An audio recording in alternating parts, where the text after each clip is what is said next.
우리는 사도행전 2장 43절로 47절까지의 말씀을 통하여서 우리 초대교회 공동체의 모습을 함께 살펴보고자 합니다. 먼저 이 초대교회 공동체는 어떤 모습으로 신앙생활을 했는가? 우리 44절과 45절의 말씀을 보면 모든 믿는 사람들이 같은 곳에 모여 있었고 또 모든 것을 공유하였으며 또 재산과 소유를 팔아서 그 대가를 모든 사람들의 필요에 각각 맞추어서 또 나누어 주었다라고 기록이 되어 있습니다. 이 말씀은 우리 초대교회가 이 재산을 공동으로 관리하고 또 서로의 필요를 채우는 데 힘썼다라는 것을 이야기하는데요. 근데 여기서 보면 중요한 게 서로의 필요를 따라서 채웠지 이 서로의 욕망을 채우거나 또 그 욕심을 따라서 채운 것이 아니라는 겁니다. 필요와 내가 그러니까 갖고 싶다와 또 이게 있어야만 한다는 또 다른 문제죠. 그런데 이 성경에서 이야기한 것은 각 사람의 필요, 그 사람들에게 무엇이 필요하다라는 그 필요에 따라서 채웠지, 나 이거 갖고 싶어요 하는 그 욕망을 채우는 데 따랐다라는 건 아니라는 거예요. 그런데 또 이렇게 할 수 있었던 이유가 뭐냐면 서로가 서로에게 자신의 욕심과 욕망을 드러내는 것이 아니라 모두가 우리 이번 질문에서처럼 같은 마음을 소유하였기 때문에 그것이 가능했다라는 겁니다. 여기서 같은 마음이라는 것은 그리스도를 중심으로 한 일치된 신앙관을 의미합니다. 쉽게 말하면 하나님의 마음, 하나님의 생각이죠.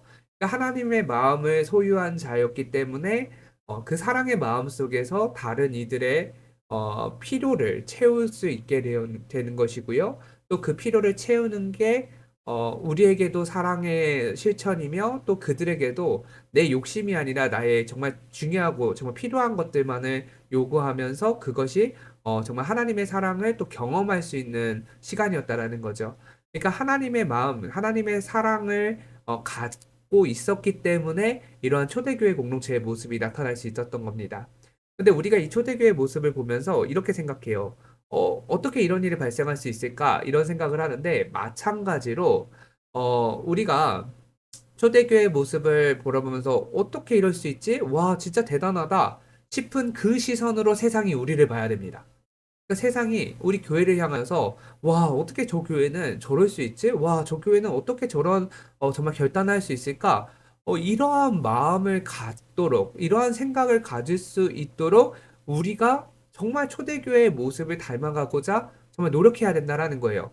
그럼 초대교회의 모습을 어떻게 닮아갈 수 있느냐? 같은 마음을 소유해야 되죠. 그렇다면 이 같은 마음은 또한 우리가 어떻게 소유할 수 있느냐? 그것은 사도행전 2장 42절에 나옵니다.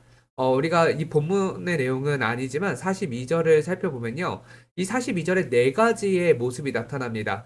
복음을 듣고 난 다음에 이 성령 안에서 이들이 가장 먼저 했었던 것은 사도들의 가르침을 받는 겁니다. 말씀을 배우는 거예요. 말씀을 배우고 난 다음에 무엇을 하느냐? 서로 교제하고 떡을 뗍니다. 친교를 하고 애찬을 해요. 근데 이 친교와 애찬도 여러분들 이렇게 생각하시면 됩니다.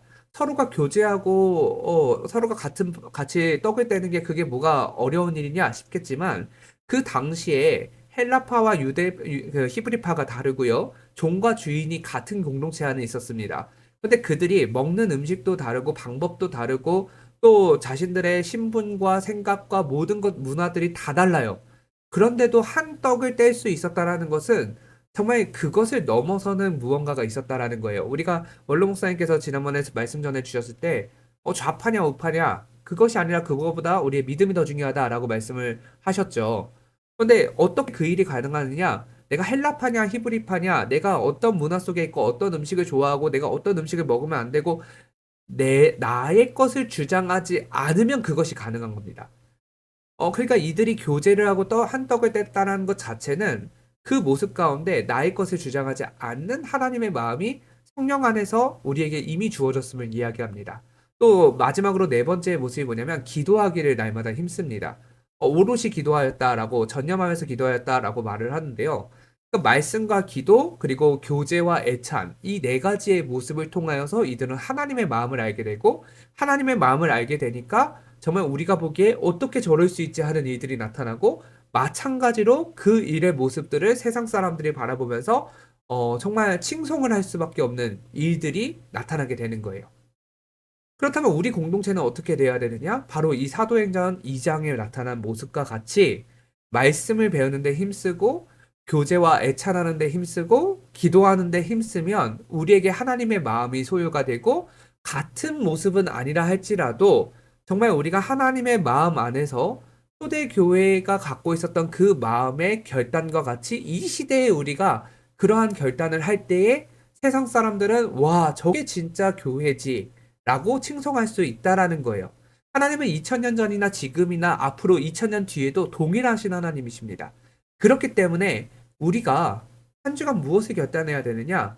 바로 우리 공동체원들과 함께 결단하실 때에는 같은 마음, 정말 하나님의 마음을 어떻게 소유할 수 있을까?